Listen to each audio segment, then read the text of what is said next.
be the most critical young lady in all of Hertfordshire. In the only complete sentence I ever had to construct. Love. And book in hand, as always, Mary. Proudness. Pride is a very common failing, I believe. By all that I have ever read, I am convinced that it is very common indeed, and that there are very few of us who do not cherish a feeling of self-complacency on the score of some quality or other, real or imaginary. And last but Vanity and pride are different things, but the words are often used synonymously. A person may be proud without being vain. Pride relates to our opinion of ourselves. Vanity to what we would have others think of us. Yes. Well, quite so. And the two youngest, of course, Kitty and Lydia. Are we to be only the youngest? Have we no qualities? We are the best dancers with the prettiest hands. And sing most charmingly. Well, I do. Mr. Bennet! Mrs. Bennet, to be sure. Dear Mr. Bennet! Have you heard? None of your papa's elected house. I have not. Oh, but it has, for Mrs. Long has just come from there and told me all about it. Probably an elderly bachelor with a King Charles Spaniel. Indeed, Mr. Bennet, do you not want to hear who has taken it? I'm willing to hear it, you're wanting to tell me. Well, Mrs. Long has told me that Netherfield is taken by a young man of large fortune. Really? That he came down on Monday and was so delighted with it that he's to take possession before Michaelmas. Married or single? We might first inquire of his name, Lydia. Bingley. But married or single? Oh, single, my dear, to be sure. A single man of large fortune. 4,000 or 5,000 a year. It is a truth universally acknowledged that a single man in possession of a good fortune must be in want of a wife. However little known the feelings or views of such a man may be, this truth is so well fixed within the minds of the surrounding families that he is considered the rightful property of someone or others of their daughters. Oh, hush, Lizzie! But what a fine thing for our girls! Well, how so, my dear? That he might marry one of us, Papa. Oh, and is that his design in settling here? Oh, design nonsense! But it is not unusual that a young man may fall in love. Though he must be a soldier in a red regimental jacket. Ah. Oh, but you must visit him as soon as he comes. Oh, I see no occasion for that. You and the girls may go. Or better still, send the girls. For as you are as handsome as any of them, Mr. Bingley might settle on you as the best of the party. Oh, certainly I have my share of beauty. But when a woman has 5 grown-up daughters, she ought to give over ideas of her own attractions. Oh, in such cases, my dear, there is often not much beauty to speak of. Oh, but consider your daughters. Think what an establishment it would be for one of them. Oh, you must visit. For it will be impossible for any of us to visit him if you do not. You're awfully scrupulous, to be sure. I will send a few lines with you, assuring him of my hearty consent of his marrying whichever of you he chooses. Oh, Mr. Bennet, you delight in vexing me. You have no compassion on my poor nerves. Oh, I assure you, I have great respect for your nerves. They are my old friends. You do not know what I suffer. But I hope you will get over it, and live to see many young men of 4,000 a year move into the neighborhood. It will be of no use to us if 20 such should come, since you will not visit them. Oh, I assure you, my dear, when there are 20, I shall visit them all. Despite his protestations, Papa was among the first who waited on Mr. Bingley. Well, lovely, Lydia. I hope Mr. Bingley will like it. Well, we are not in a way to know what Mr. Bingley likes, since we are not to visit. It isn't fair, Papa, really it isn't. You forget that we shall meet him at the assemblies and that Mrs. Long has promised to introduce you. I do not believe that Mrs. Long will do any such thing. She has 2 nieces of her own. And plain as cake, both of them. She is a selfish, hypocritical woman, and I have no opinion of her. But let us return to the subject of Mr. Bingley. And I say I am sick of Mr. Bingley. Well, I wish you had told me that earlier. I would not have spent the morning and called on him. See what an excellent mother you have, girls. Well, But I knew I should persuade you at last. yes, and now that we have called on him, we cannot escape his acquaintance.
I hate to see you standing about in this stupid manner. You had much better dance. You know how I detest it, unless I'm particularly acquainted with my part. Your sister's engaged now, and there's not another woman in the room. Woman wouldn't be a punishment for me to stand up. I would not be so fastidious as you are for the kingdom. I never met with so many pleasant girls in my life, and several uncommonly pretty. Charles, your partner, the eldest Miss Bennet, is the only handsome girl in the room. Indeed, the most beautiful creature I ever beheld. But there's one of the sisters just there, whom I dare say is very agreeable. Allow me to ask my partner to introduce you. She is tolerable, but that is insufficient to tempt me. Pray, return to Miss Bennet. You're wasting your time here.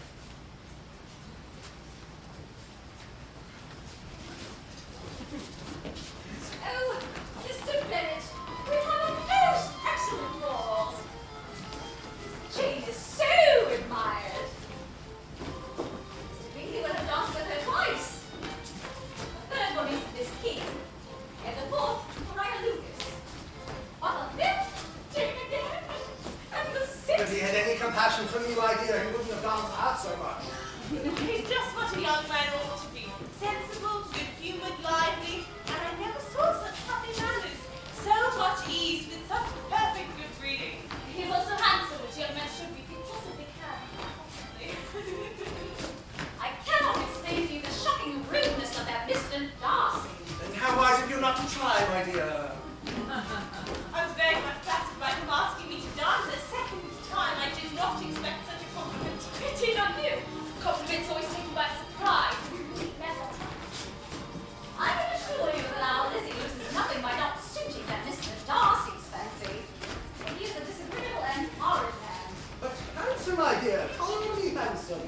You are a great deal to act like people in general. You never see or talk to anybody. I swear, Jane, never would you speak ill of a human being I might like. Not wish to be hasty in censoring anyone. Oh, Mr. Darcy is so high and conceited, there's no enduring him. Are Lizzie not handsome enough to dance with? I cannot detest the man. I always speak what I think. With your good sense to be so honestly kind to the follies and nonsense of others. Miss Bennet, might you consider a stroll about the room? Within a short walk of Longbourn, lived a family with whom we are particularly intimate. Sir William Roos, formerly in trade and narrative, had made a tolerable fortune and risen to the honour of knighthood. And gives 2 balls a season. Lady Lucas is a very good one, but not too clever, which are fine restaurant. And their daughter Charlotte is my particular friend. Truly, an assembly ball is a paradise to me. Occupied as you are, and reserved to think his attention to see your sister, I think you do not suspect that you yourself have become, shall I say, an object of interest. Indeed, where? Welcome, ladies and gentlemen, all to my hearth and home. What more charming amusement for young people than the dance, eh? I consider it one of the first refinements of polite society. Any savage can dance, sir. Wit, sir. Wit, indeed. Do you not notice that Mr. Darcy seems always on the fringes of their conversation? Mrs. Long told me last night that he sat close to her for half an hour without once opening his lips. Miss Bingley told me that he never speaks unless among his most intimate acquaintances. What?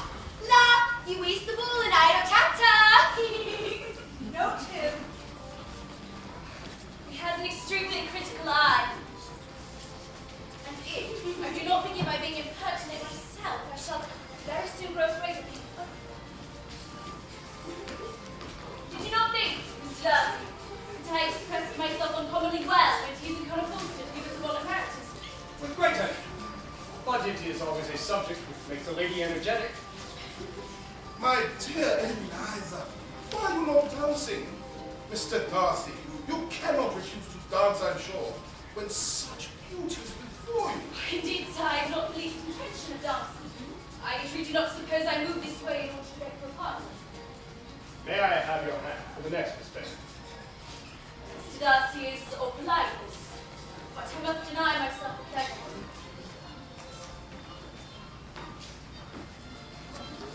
Miss Bingley. Mr. Darcy, I can guess the subject of your I should imagine not. You are considering how insupportable it would be to pass such an evening in many societies, and indeed, I am quite of your opinion. La, I once wore a gown with 12 ribbons and a double rosette. The insipidity, the noise, the nothingness, and yet the self-importance of all these people. What I would give to hear your strictures on them. Your conjecture is totally wrong, I assure you. Oh? I've been meditating on the very great pleasure of a pair of fine eyes on the face of a pretty woman in this step. Truly? Pray, tell me what lady has the credit of inspiring such reflections? Miss Elizabeth Bennet. I confess I'm in astonishment. How long has she been such a favourite? And pray, when hearty wish you joy? I expected as much. Lady's imagination is very rapid. Jumps from admiration to love to matrimony in a moment. Nay, I shall consider the matter as absolutely settled.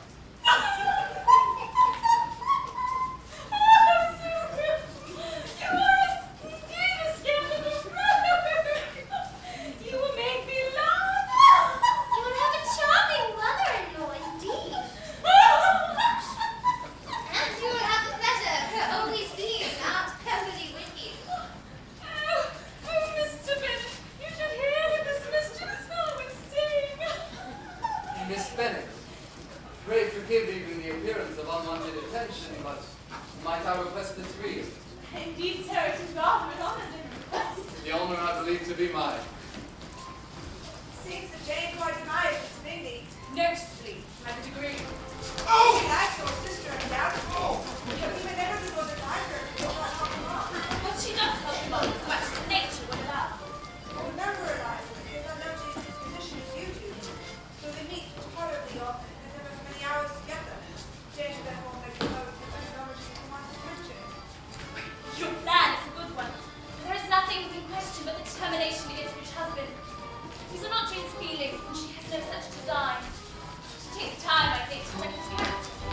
I wish this exactly with all my heart. And if you should marry him tomorrow, I'm thinking of it as happiness as if you could have just carried him for 12 months. It is better to know as little as possible of the effects of person with whom you are to pass your life. You make me laugh, Charlotte. You just not sound. You know full well you never act in such a way yourself. You are being watched.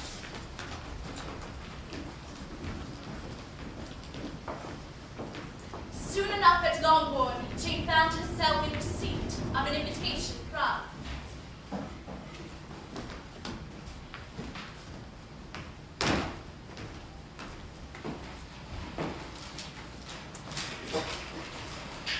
My dear friend, if you are not so compassionate as to dine with me today, We shall be in danger of hating each other for the rest of our lives.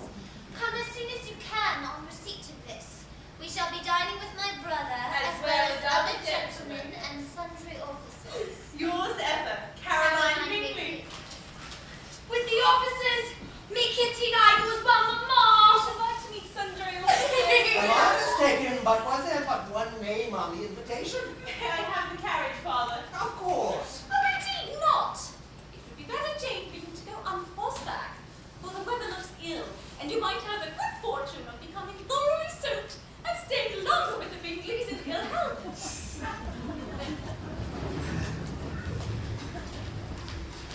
Mamma's hopes were answered. Jane had not been gone long before it rained torrents. Oh, that was a lucky idea of mine, indeed. The you, Miss. Excuse from Netherfield. I think. My dearest Lizzie, I feel very unwell this morning, which I suppose is to be imputed from my getting wet through yesterday. The Bingleys will not hear of my returning home until I'm better. though excepting a sore throat and a headache, there is not much the matter with me. Yours, Jane. Well, my dear, if your daughter should have a fatal illness and die, at least it will be in pursuit of Mr. Bingley and under your command. Oh, nonsense! People do not die of little trifling colds. And the inconvenience, Mr. Bennet, is worth prize. She feels ill and I will go to her. Is that a hint to me, Lizzie, to call for the horses? With the horses are wanted on the farm, I will walk. Distance is nothing when one has a motive, only 3 miles. But you cannot be jumping over stiles and ride with dirty stockings. Jane, at least, will forgive me, Mother. Mr. Bennet!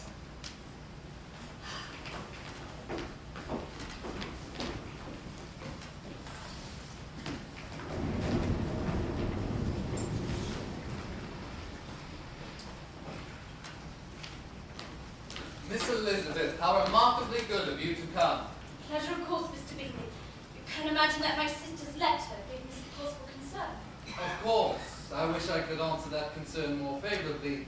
Miss Bennet has slept ill, and though Arthur is not well enough to leave her room, I will take you to her. Lizzie, Jane, you will flush. Should you not be in bed? We have sent for the apothecary. I would be most grateful, Miss Elizabeth, if you would remain here at Netherfield until your sister is quite well. Yes, do stay. I will dispatch a servant to acquaint your family and to return with any necessity. Mr. Bingley, I cannot attempt to thank you. Any thanks are far beyond the occasion, Miss Bennet, believe me. I have no pleasure in the world superior to that of contributing to yours. Well, he is very attentive. Indeed he is. You look quite drawn, Jane. But I must say it serves you exactly right for following your mother's advice. Lizzie, how did you get here? The carriage horses were commandeered for the field, so I walked. Through the mud. Through the mud, yes.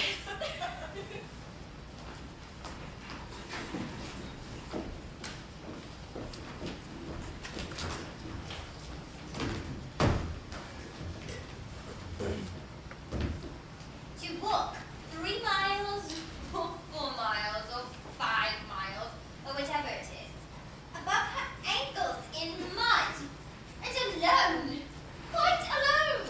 What could she mean by it?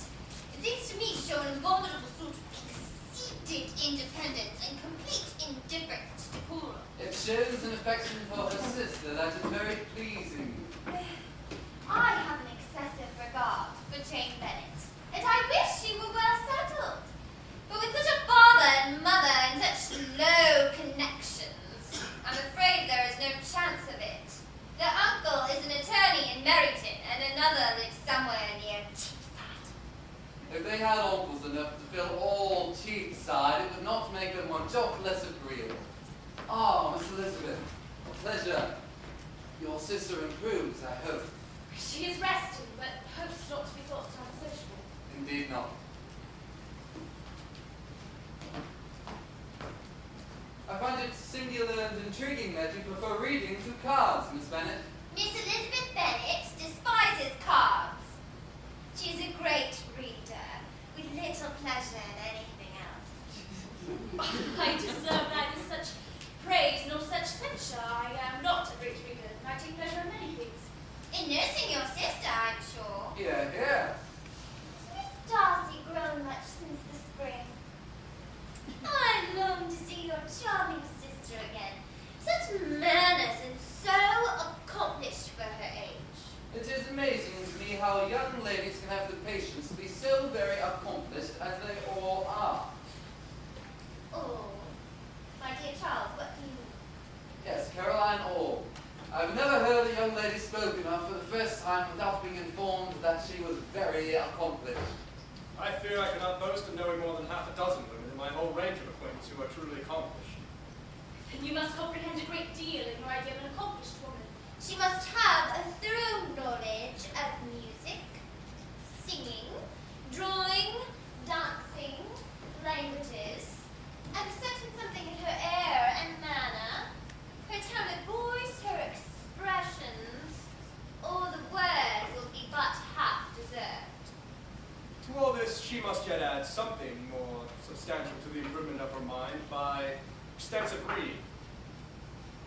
I am no longer surprised that you're knowing only 6 accomplished women. I rather want to know what you're knowing any. I say, sister, would you perhaps take the pianoforte and favor us with a lively Scotch air? Splendid. Perhaps Miss Bennet will seize the opportunity to show us a fling. Simple seeming, but difficult in the execution. What were you saying, Miss Bennet? Oh, I heard you before. You wanted me, I know, to say yes, that you might have the pleasure of despising my taste. But I always delight in treating a person of their premeditated contempt. I have therefore made up my mind to tell you that I do not want that sweet at all. And now, despise me if you dare. Oh, very sorry, Darcy. And is Mr. Darcy not to be loved then? The wisest and best of men may be rendered ridiculous by a person whose first object in life is a joke. Certainly there are such people, but I hope I am not one of them. I hope to never ridicule what is wise and good. Follies and nonsense, whims and inconsistencies do divert me, I own, and I laugh at them whenever I can. But these, I suppose, are precisely what you are without. Perhaps it's not possible for any. I have made it the study of my life to avoid those weaknesses which often expose themselves to a strong understanding of ridicule. Such as vanity and pride. Vanity indeed is a weakness. In pride, however, there exists a real superiority of the mind. Pride will always be under good regulation. I have my faults, Miss Bennet, but I hope they are not of understanding. My temper I dare not vouch for. It is, I believe, too little yielding and perhaps resentful.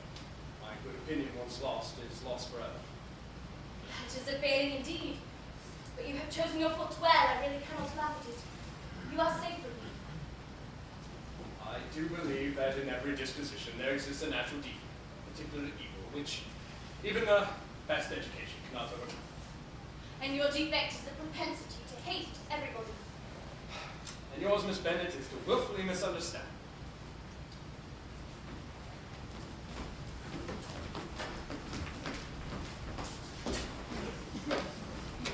On Sunday, the carriage was sent, and Jane and Elizabeth returned home. Mamma, I fear, is not very cordial to them.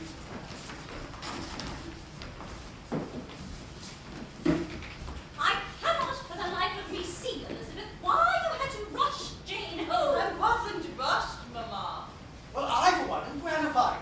Our evening conversation had lost much of its animation and almost all of its sense. Oh, Mr. Bennet. Pooh! Well, I hope you have ordered up a good dinner tonight, my dear. I have a reason to expect an addition to our family party. Is it Mr. Bingley? Why, Jane, you never dropped a word in it, you sly thing. No, it is not Mr. Bingley. It is my cousin, Mr. Collins, who, when I am dead, may turn you all out of this house as soon as he chooses. Goodbye, Papa. It is the entail, Kitty. The entail of which I often remind you.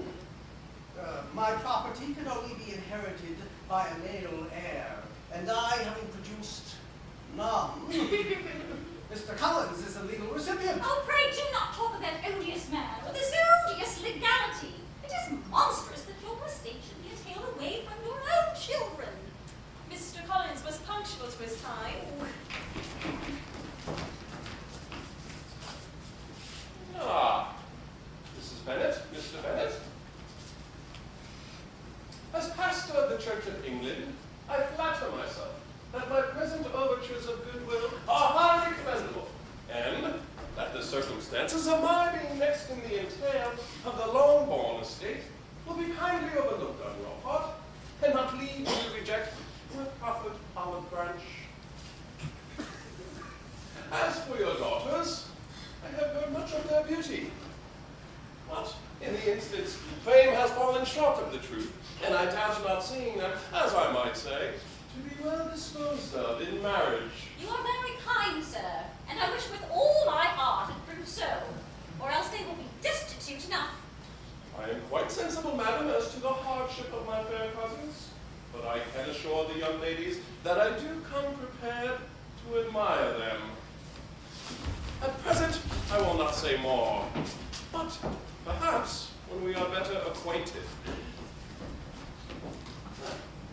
Thus, in conclusion, allow me to say that making a good living and having a good house as a clergyman, that I intend to marry, and in reconciliation with your family, I propose to choose one of your daughters.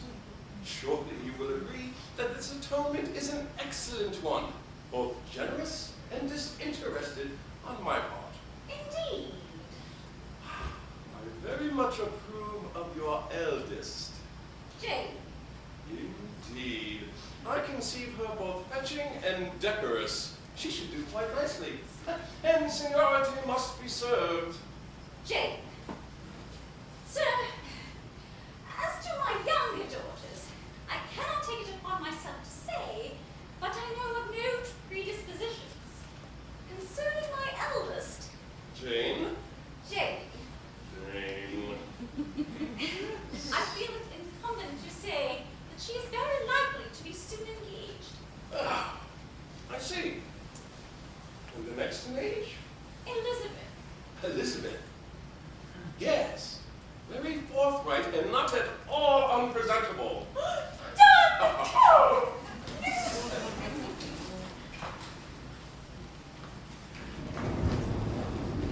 To escape Mr. Collins' lectures. Of the high quality and the moral fitness of the pastorate of the Church of England. The class suggested a show Samaritan. Well, we presumed him to be more of a walker than a talker. Indeed, one must first learn that the highest laws for the governance of a Christian duty And no sooner had I arrived at the regimental trumpeting and all discovered three Essens bowed at once. from within, not from without, And all three asked me to walk out with them. and no man can become a serviceable servant solely upon written edicts for all the principles elucidated. La, said I am one young lady, as you can plainly see. Very soon as spy. Yoo-hoo! Newly arrived officer of the regiment. Yoo-hoo! Of most gentlemanlike appearance who was introduced to us. By already of our acquaintance as Mr. Wickham. His appearance was greatly in his favour. he had all the best parts of beauty, Fine countenance. a good figure, And a very pleasing address. How do you do? This is a lucky chance indeed. At the officers' table, the Bennets are very well spoken of, all of it with approbation. Now let me see. Miss Catherine and Miss Lydia. No, wrong way round. You might not see Derby. Profoundly sorry. I really do hope I am correct in assuming that you're Miss Elizabeth Bennet. Yes, quite correct. I solicit your further acquaintance, Miss Bennet. Society says not extensive. I mention we will meet again. La, we were talking oh so very agreeably, until the sounds of the horses drew our notice. And Mr. Bingley and Darcy came riding by. Mr. Wickham barely nodded his head, which Mr. Darcy hardly deigned to return. What could be the meaning of it? We naturally enjoined Mr. Wickham pay us a visit. With great pleasure indeed. We poor souls in the army lack greatly in feminine instruction. Miss Bennet. Mr. Wickham. La, but her sister has made a conquest. I am very fortunate in my patroness, the nonpareil Lady Catherine de Bourgh, who has condescended to take me in hand. What beauty! What elevated style and affability! She is, of course, the proprietress of Rosings, and of very, very, very, very extensive property. Her daughter's indifferent health unhappily prevents her from being in town, which, as I told Lady Catherine myself one day, has deprived the British court of its brightest ornament. Absolutely, yeah, explain. Mr. Wickham has arrived. Mr. George Wickham, Papa. Pleased. I'm delighted. Parson Collins, Mr. Wickham. Ah, always a pleasure to meet a man of the cloth. I had a near miss myself once. As Mr. Collins once again held forth.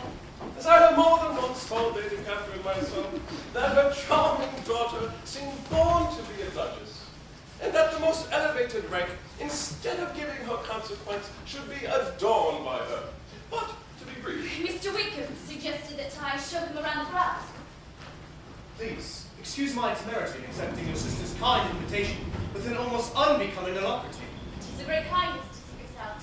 The regiment, I hope, is not unhappily quartered here. I cannot speak for the regiment. I myself am very well improved by just the acquaintance of your family. A courtesy very prettily put. And sincerely meant. I could not help but noticing, sir, a certain coolness of regard passing between yourself and Mr. Darcy. You have a keen eye, Miss Bennet. And a curious one, sir.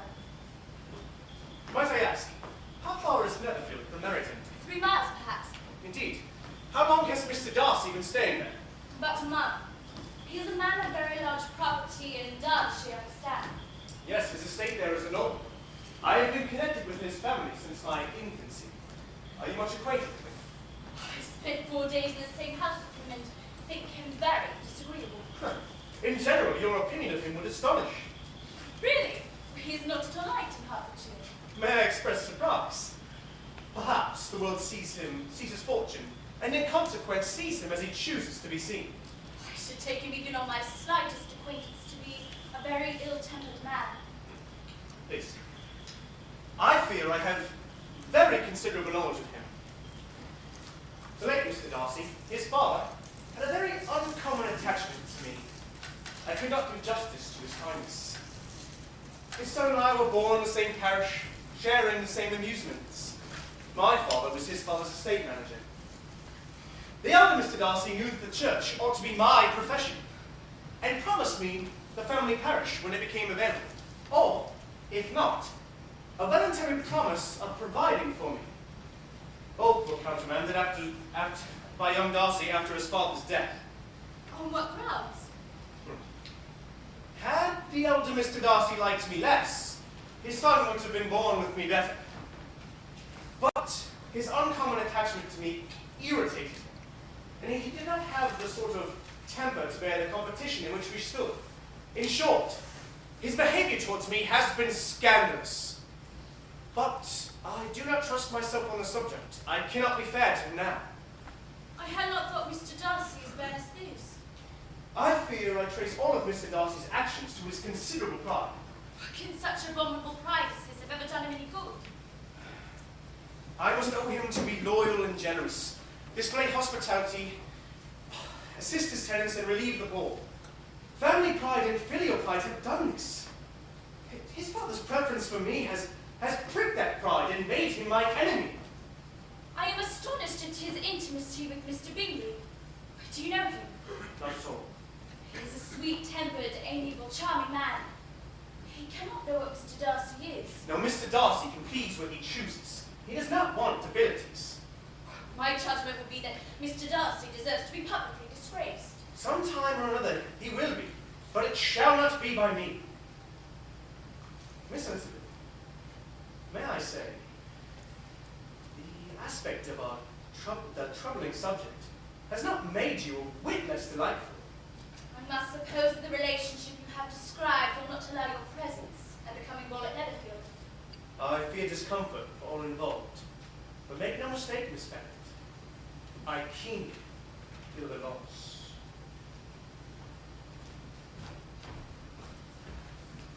Well, whatever he said was well said, and whatever he did was done gracefully. But sister, I am all in astonishment and concern. I know not how Mr. Darcy can be so unworthy of Mr. Bingley's regard. I can much more easily believe Mr. Bingley's being imposed upon than Mr. Wickham should invent such a history of himself. But it is so distressing. One does not know what to think. I beg your pardon, one knows exactly what to think. I know only with certainty that poor Mr. Bingley will have much to suffer if Mr. Wickham's charge becomes public. Poor Mr. Bingley. I speak only as an observer. Back at home, Mr. Bingley and his sister arrived to give their personal invitation for the long-awaited ball at Netherfield, which was fixed for the following Tuesday. While Mr. Collins... I am by no means of the opinion, I assure you, that a ball of this kind, given by a young man of character, can have any evil tendency. And I am so far from objecting to dancing myself, that I take this opportunity, Miss Elizabeth, of soliciting the first 2 dances with you especially. And it struck me that I had been selected from among my sisters as worthy of becoming the mistress of Hunsford Parsonage. I perceived that Elizabeth longed to see Mr. Wickham among those assembled, seeking the conquest of all that remained unsubdued of his heart.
to make some kind of remark on the size of the room or another apartment. I assure you that whatever you wish me to say will be said. Very well, let's reply will be for the present. Now we may be silent. Do you talk about the rule then when you're done? I have always, Mr. Darcy, seen a similarity in each of our minds.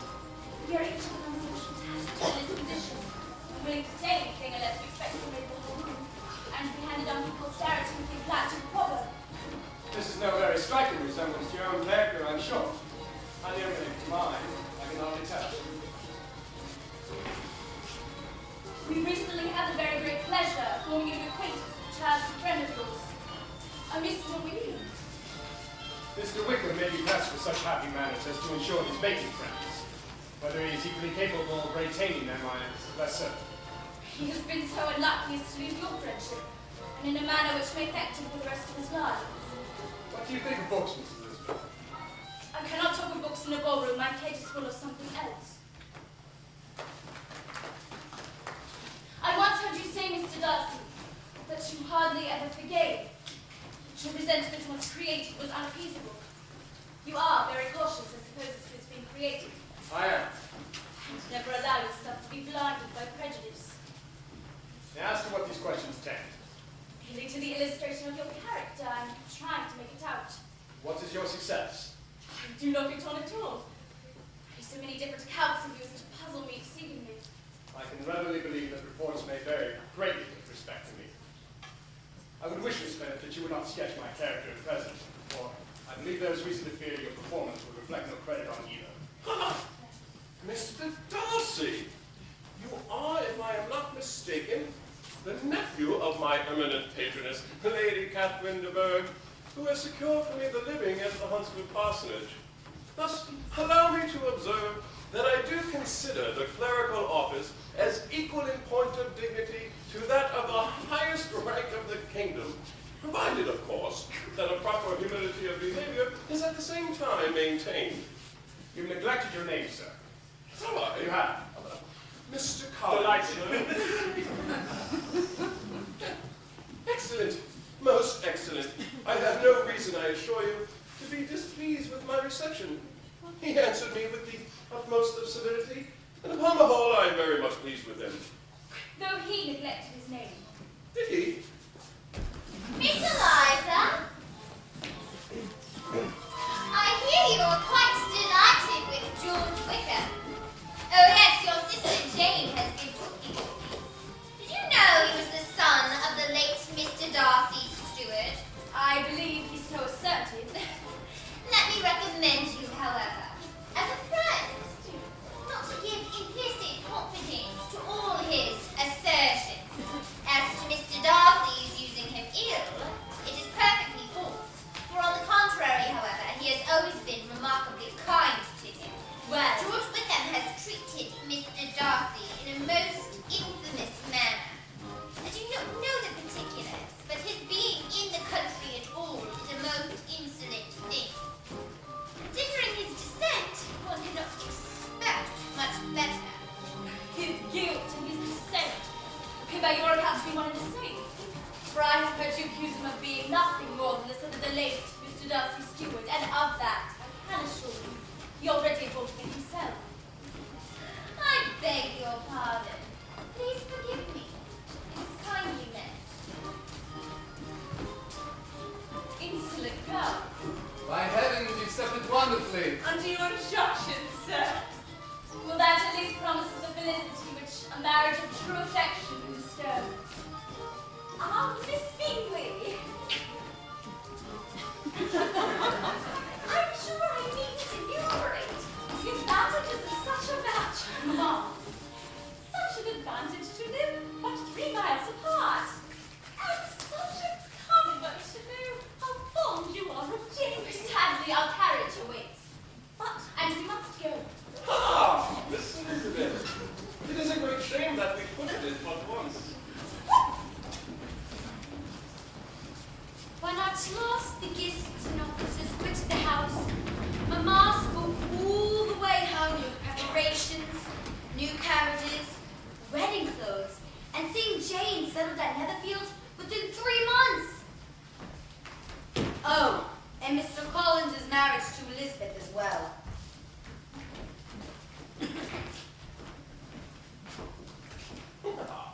May I hope, madam, for your interest in the matter of your penultimate eldest, Elizabeth? For I so solicit the honor of a private audience with her in the course of this upcoming morning.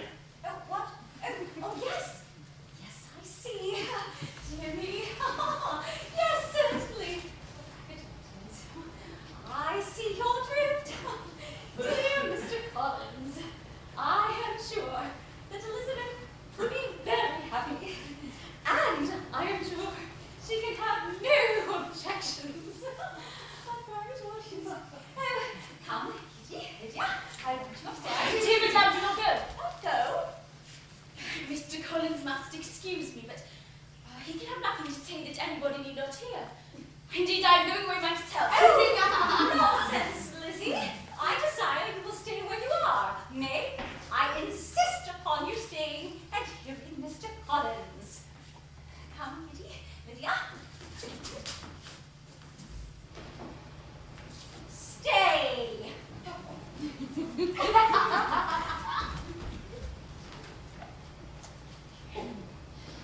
Your modesty adds only to your other perfections. And my attentions have been too marked to be mistaken. But before I run away with my feelings, I shall enumerate my reasons for marrying. First, to set the example of matrimony in my parish. Of course. Secondly, it greatly adds to a man's well-being. Thirdly, by the particular recommendation and advice of my eminent patroness, Lady Catherine de Bourgh, let her be a useful sort of person, able to make a small income go a long way. Her very words. You may observe, fair cousin, that I do not consider the reckon of Lady Catherine de Bourgh the least of my advantages. Your wit, your vivacity, they must be acceptable to her, especially when tempered with the silence and respect of which her rank invariably excites.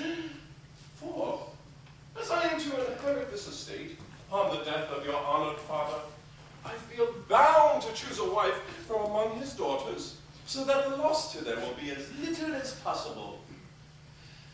And now, nothing remains for me but to assure you in the most animated language of the violence of my affection. As to fortune, I am completely indifferent. And as to dowry, I am well aware of your father's finances. And you may assure yourself, fair cousin, that no ungenerous reproach shall ever pass my lips once we are married. No. No.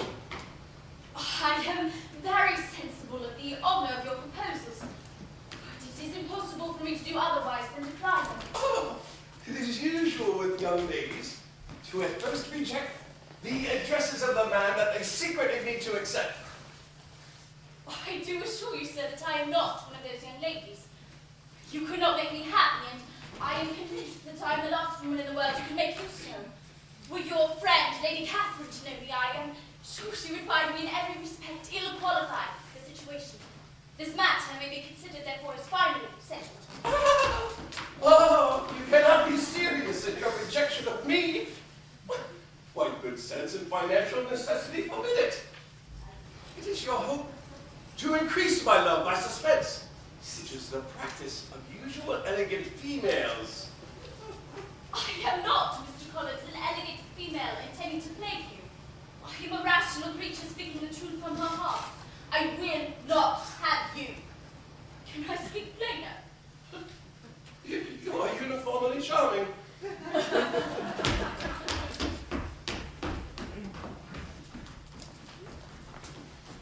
Oh, Mr. Collins, allow me to be the first to congratulate you.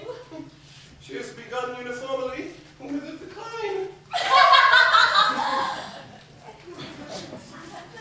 Decline? With bashful modesty and delicacy of her character, of course. Mr. Bennet! You are wanted immediately!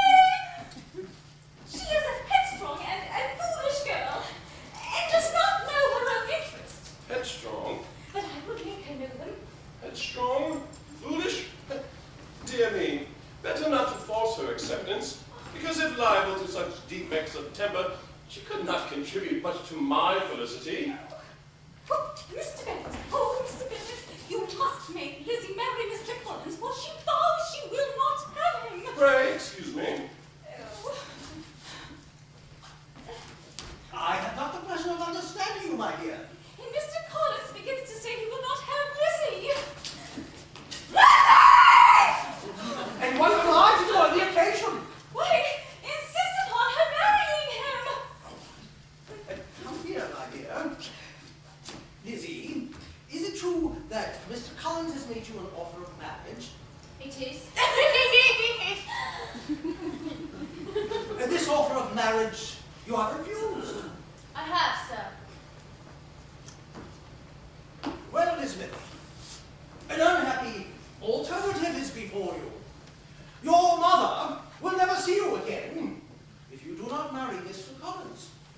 And I will never see you again if you do.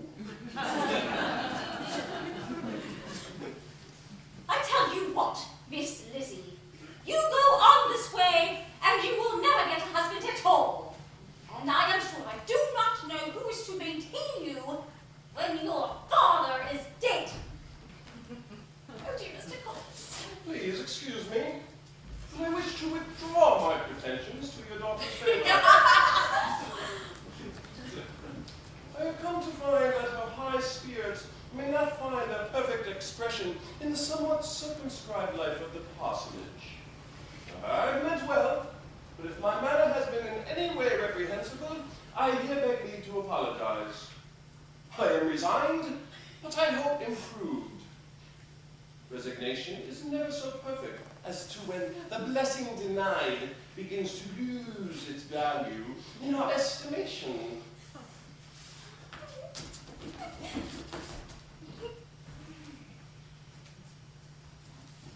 Miss Lizzie, I will simply say that I will never speak to you again, and you will find me as good as my word. I have no pleasure in talking to undutiful children.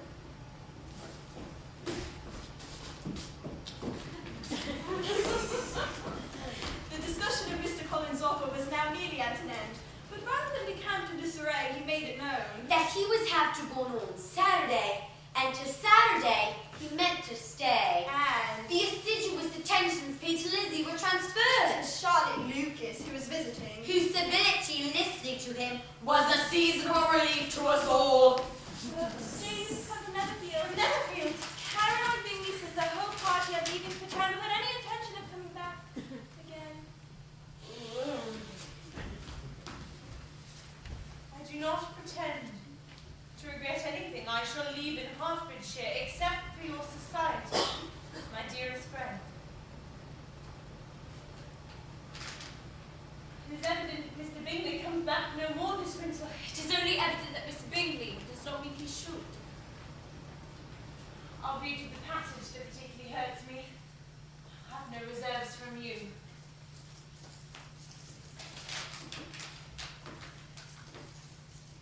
Mr. Darcy is impatient to see his younger sister, and to confess the truth, we are scarcely less eager to meet her again. Georgiana has no equal for beauty, elegance, and accomplishments, and we dare entertain the hope of her hereafter being our sister. Foolishness. She is a child. Is it not clear enough? Does it not expressly declare that Caroline neither expects nor wishes me to be her sister, and that she is perfectly convinced of her brother's indifference to me? Can there be any other opinion on the subject? Yes, there can, for mine is totally different. Will you hear it? Most willingly. It is this. Miss Bingley sees that her brother is in love with you, but she wants him to marry Miss Darcy. I also suspect that Mr. Bingley's regard for you was further suppressed by his friend Mr. Darcy's interference. He watched you most narrowly as you danced. You must not criticize Lizzie. Perhaps I have imagined Mr. Bingley's regard, when in fancy admiration means more than it does. And men take care that it should. His sister has influenced him as well, Jane, in conjunction with his friend. Surely she only wishes his happiness. She may wish a great many other things besides his happiness, such as an increase in wealth, consequence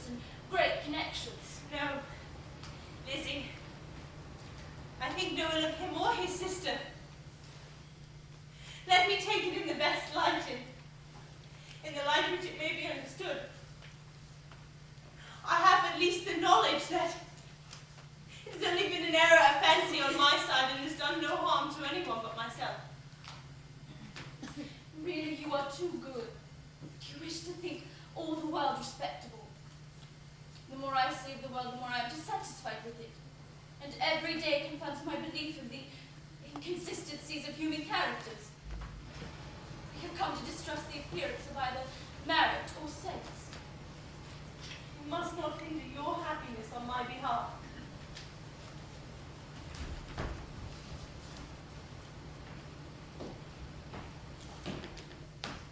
Oh, Lizzie, your sister has been crossed to love, I find. I congratulate her. Next to being married, a young girl likes to be crossed to love a little now and then. You will not long bear to be outdone by Jane. Here at Marriage and their offices are plenty to disappoint all the young girls in the country. Let Wickham be your man. He's a pleasant fellow and would jilt you creditably. I thank you, sir, but less agreeable man to satisfy me. You must not all expect Jane's good fortune. Amazement! Within the very week and in a short time as Mr. Collins's long speeches would allow, all was settled between him and Charlotte Lucas by way of domestic arrangement. And Lizzie feels she's accepted him solely from the pure and disinterested desire of establishment. And as Mamma said, cared not how that establishment was gained. Charlotte's marriage is unaccountable, in every view unaccountable. My dear Lizzie, do not give way to such feelings as these. They will ruin your happiness. Engaged to Mr. Collins? My dear Charlotte, impossible. Why should you be so surprised, my dear Eliza? Do you think it incredible that Mr. Collins should not be able to procure any woman's good opinion because he was not so happy as to succeed with you? Indeed not. But 2 offers of marriage in 3 days. Lizzie, I know that once you've thought it over, you'll be happy for me. I'm not a romantic, you know. I never was.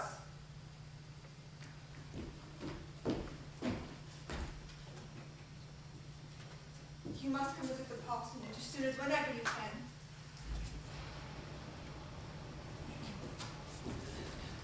And I tell you, Mr. Collins has been taken in.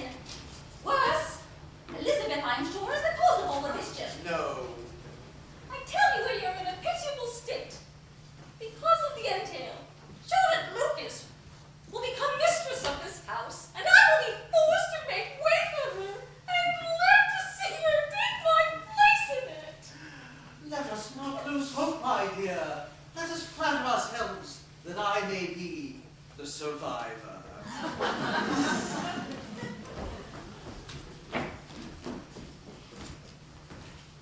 In our gloom, Mr. Wickham's society was of material service, and his betrayal by Mr. Darcy was of general knowledge. We all agreed that Mr. Darcy was the worst of men. On the following Monday, the Gardners, my mother's brother and his wife, arrived. He is a sensible, gentlemanlike man, and Mrs. Gardner, as always, enlivened the premises by the distributing of presents, describing the newest fashions and the giving of sage advice. A young man such as you describe Mr. Bingley so easily falls in love with a pretty girl for a few weeks, and just as easily forgets her. Now, Mr. Wickham, whom you mentioned far too frequently, I would have you be on your guard. Oh, he shall not be in love with me if I can prevent it.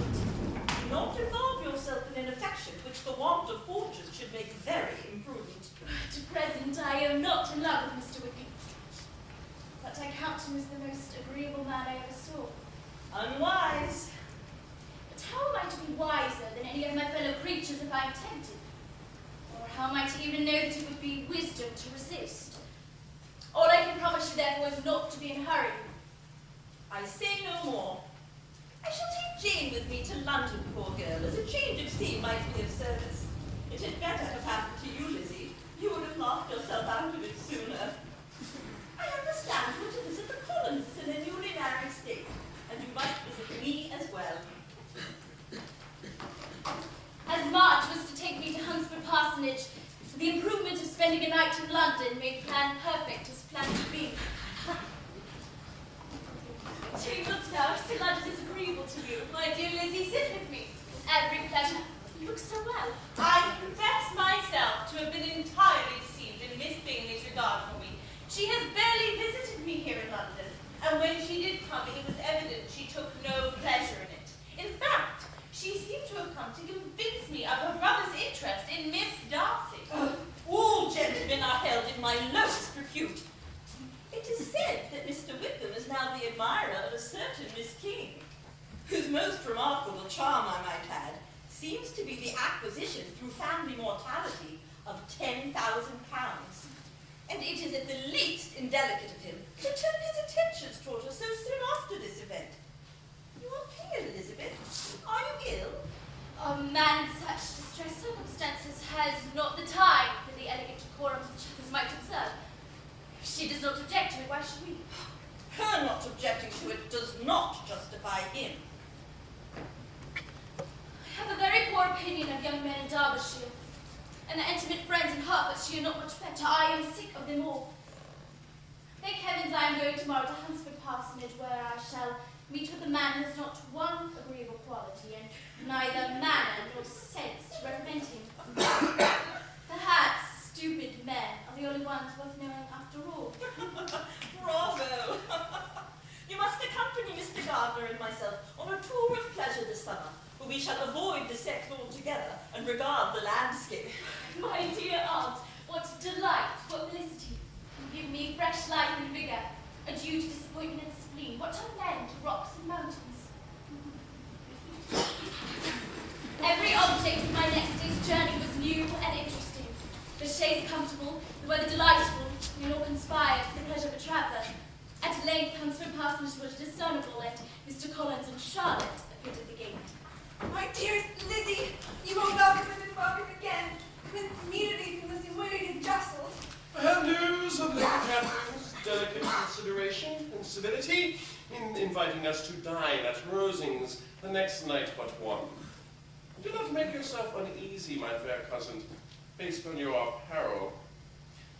Lady Catherine will not think the worst of you for being simply dressed. The dinner was exceedingly handsome, and there were all the servants and each article of plate that Mr. Collins had promised and elaborately described. Lizzie, you must not be surprised that Mr. Darcy will be in attendance, bringing with him Colonel Fitzwilliam, the younger son of his uncle. It is my pleasure to introduce the Right Honourable Lady Catherine de Bourgh, my eminent patroness, whose wit, affability, and beauty is adorned by the British court of its highest ornaments. Yes, quite so. You are Elizabeth Bennet, I believe. I am. Your father's estate is entailed on Mr. Collins, I think. For your sake, I'm glad of it, but otherwise I see no occasion for entailing estates from the female line. A word, Mr. Collins. Miss Bennet, I now hope to meet you here. Nor I. Allow me to introduce Colonel Fitzwilliam. Your beauty of purported exceeds, Miss Bennet. This has not been true, Colonel Fitzwilliam, in all quarters. Miss Bennet, your family? My family. How many sisters have you, Miss Bennet? I have 4 sisters. That is a great many. Are you the eldest? I am the second. Are they handsome? Indeed? And do your sisters play and sing? Do you draw? No, not at all. What? None of you? That is very strange. Has your governess left you? We never had a governess. No governess? How is that possible? 5 daughters brought up at home without a governess? I never heard of such a thing. Your mother must have been quite a slave to your education. Not perhaps, as you might think. Then who taught you? Who attended to you? Such of us as wished to learn never wanted the means. We were always encouraged to read, and books were always provided. Those who chose to be idle certainly might.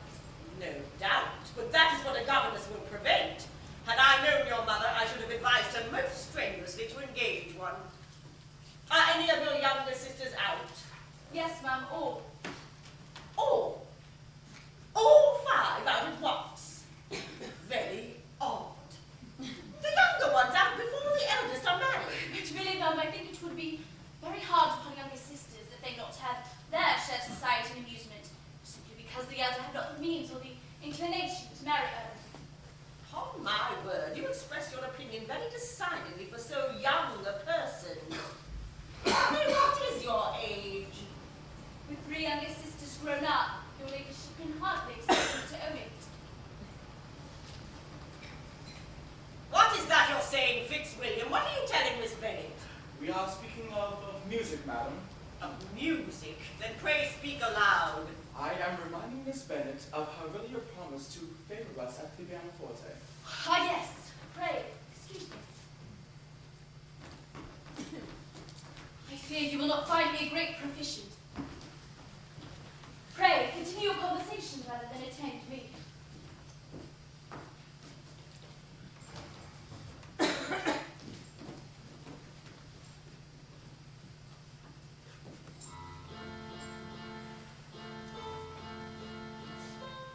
I often tell young ladies that no excellence in music is to be acquired without constant practice. You mean to frighten me, Mr. Darcy? But my courage always rises with your every attempt to intimidate me. Do not truly believe me to entertain any ideas in alarm in you. I've had the pleasure of your acquaintance long enough to know that you often find great pleasure professing opinions, which in fact are not your own. Your cousin will give you a very pretty notion of me and teach you not to believe a word I say. Take care, sir, for you are provoking me to retaliate. Such things may come out as will shock the relations to hear. I'm not afraid of you. Pray, let me hear what you accuse him of. I should like to know how such a paragon behaves among strangers. You shall hear then. Prepare yourself for something very dreadful. The first time of my ever seeing Mr. Darcy was at a ball, and he refused to dance. And more than one young lady was in want of a partner. I had not at that time the honor of knowing any lady in the assembly. I am ill qualified to recommend myself to strangers. Shall we ask him why a man of sense and education who has lived in the world is ill qualified to recommend himself to strangers? I have not the talent of conversing easily with those I have never seen before. Well, fortunately for all present, that is not the case here. Strangely and unexpectedly, after our delightful evening at Lady Catherine de Bourgh's, the 2 cousins came off to an afternoon to the parsonage. It was evident that Colonel Fitzwilliam came because he took pleasure in Charlotte's and mine society. But why Mr. Darcy came was a little more difficult to understand. If you would permit me to scold Eliza, I must suggest his being partial to you. The gentleman seldom meets my eyes, sits there for 10 minutes without opening his lips. But he often looks at you quite appraisingly when your look is engaged elsewhere. Stuff. I am going for a ramble in the park.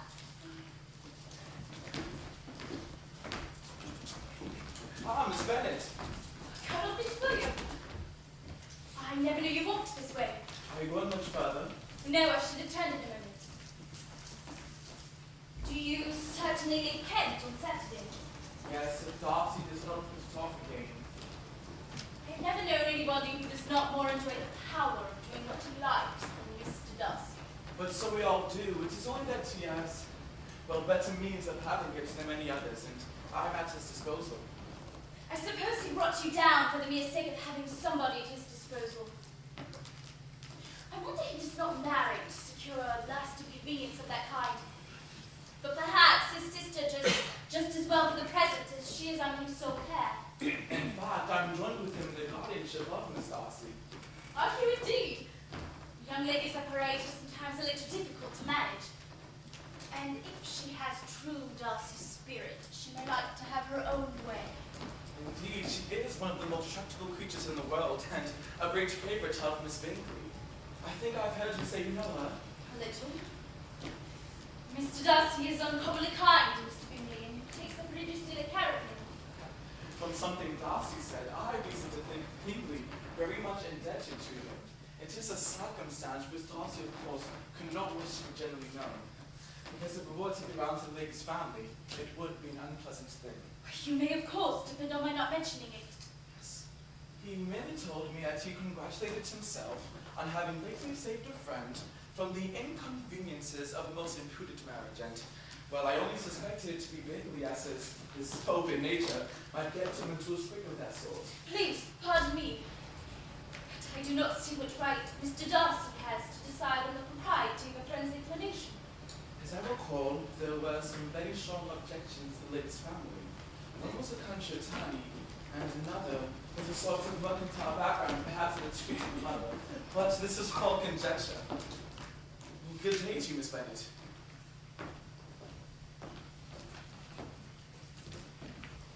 To Jane herself, there could be no possibility of objection or goodness and loveliness as she is. Neither could anything be urged against my father, who, though with some peculiarities, his abilities himself, Mr. Darcy need not disdain. Of course, my mother. But Mr. Darcy would receive a deeper wound from the want of importance in his friend's connections than from their want of sense. He has been governed by this worst kind of pride, and partly from the wish of retaining Mr. Bingley for his sister.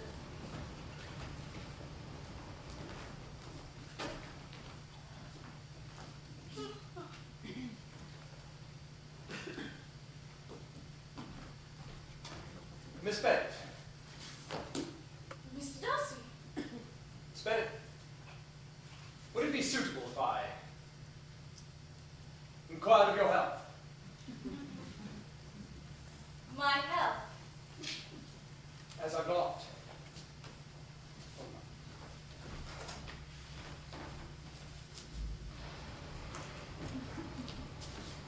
As I've not encountered you these past days, I thought I come to inquire of your health. My health, Mr. Darcy, meets all the usual standards. Ah, Yes. ah.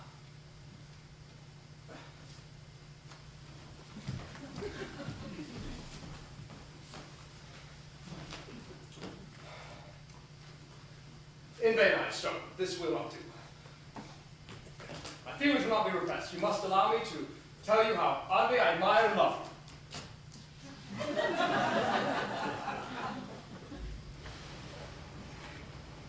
See, I dismay you. I'm slow, even diligent. I should have declared myself at an earlier date. But there were family obstacles which judgment always opposed to inclination, a general sense of your social inferiority, the being degradation to the line. I did not forget my responsibility to an estate, a way of life, pride of place, which, given your circumstances, might disconclude you, and thus the very honesty I described took place against my will and reason, or rather against my character and inclination. But the strength of my attachment is so great that it made it impossible for me to conquer these feelings, and thus I can only express the hope that you will reward my feelings and relieve my suffering in your acceptance of my hand. There. I've spoken ill, but mean well as well.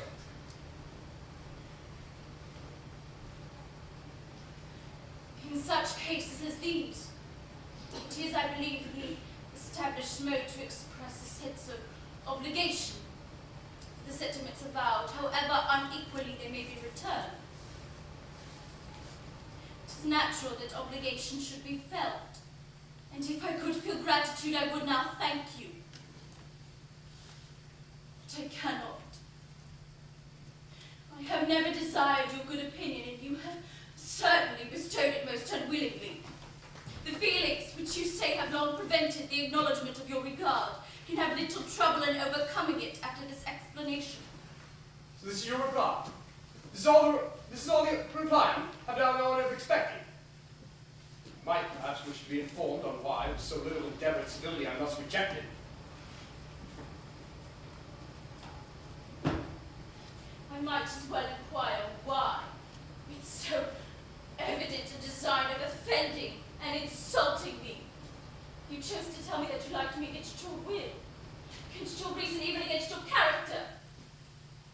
Was this not some excuse for incivility if I was uncivil? But I have other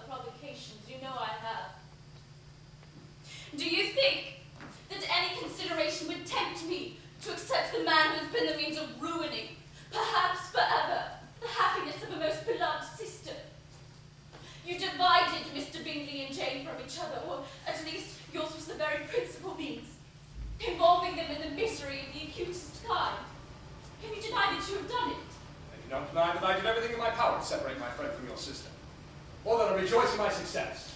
To him I've been kinder than towards myself. Quite clearly said. But it is not merely upon this account which my dislike is founded. Your character was revealed to me in the recital I received many months ago from Mr. Wickham. You take an eager interest in that gentleman's concerns. Knowing his misfortunes, you cannot help His misfortunes! Wind up your affliction! You have withheld the advantages which you must know to have been designed for him, yet you treat the mention of his misfortunes with contempt. So this is your opinion. Thank you for explaining it so fully. My faults by this calculation are heavy indeed. But perhaps these bitter accusations might have been suppressed if I had with greater policy flattered you into the belief that my feelings were impelled by unqualified, unalloyed inclination. Disguised of every sort to my abhorrence. Nor am I ashamed of the feelings I related. They were natural and just. Could you expect me to rejoice in the inferiority of your connections? Shall I congratulate myself on the hope of relations whose condition in life are so decidedly beneath my own? The mode of your declaration has not affected me, Mr. Darcy. You could not have made me the offer of your hand in any possible way that would have tempted me to accept it. From the very beginning, your arrogance, your conceit, your selfish disdain for the feelings of others built such an immovable dislike. You are, Mr. Darcy, the last man in the world whom I could ever be prevailed on to marry. You've said quite enough, madam. I fully comprehend your feelings. Forgive me for having taken up so much of your time. Accept my best wishes for your health and happiness.